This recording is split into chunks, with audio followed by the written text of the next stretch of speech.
You know, there have been improvements, but it's a lot like it was 10 years ago. It's much better. The graphics are better and all that. You talked about that radical change. But you know, you have the mouse for both your companies. You have the icons you move around. You have the, I mean, and you talked about what a big gamble it was in '84 to do that, and then follow on with Windows.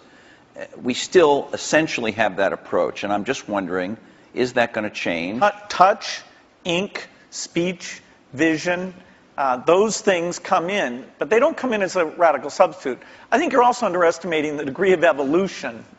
Because you've lived with it year by year. You know, say we'd sent you away for 10 years and you came back and you said, wow, there's a search paradigm, and that's more at the center of how you find these things. There's tagging, that's more at the center of how you find these things.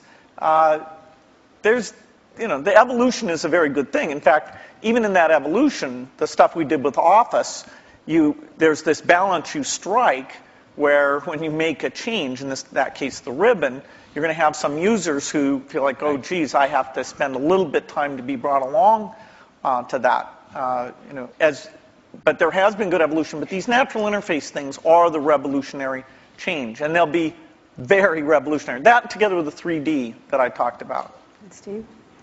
I know you're working on something. It's going to be beautiful. We'll see it soon. Yeah, you know, you can't talk about it, but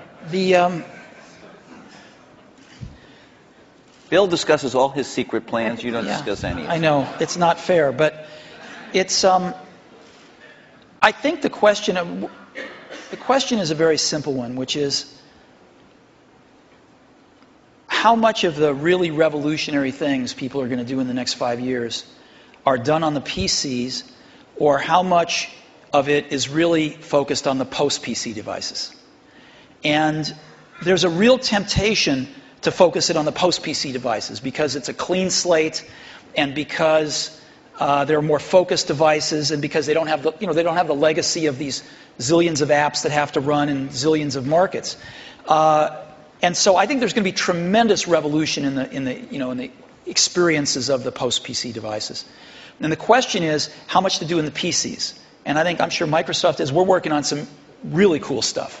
But some of it has to be tempered a little bit, because you do have, you know, these tens of millions in our case, or hundreds of millions in Bill's case, users that are familiar with something that, you know, they don't want a car with 6 wheels. They like the car with 4 wheels. They don't want to drive with a joystick. They like the steering wheel. And so, you know, you have to, as Bill was saying, in some cases you have to augment what exists there, and in some cases you can replace things. But I think the radical rethinking of things is going to happen in a lot of these post-PC devices.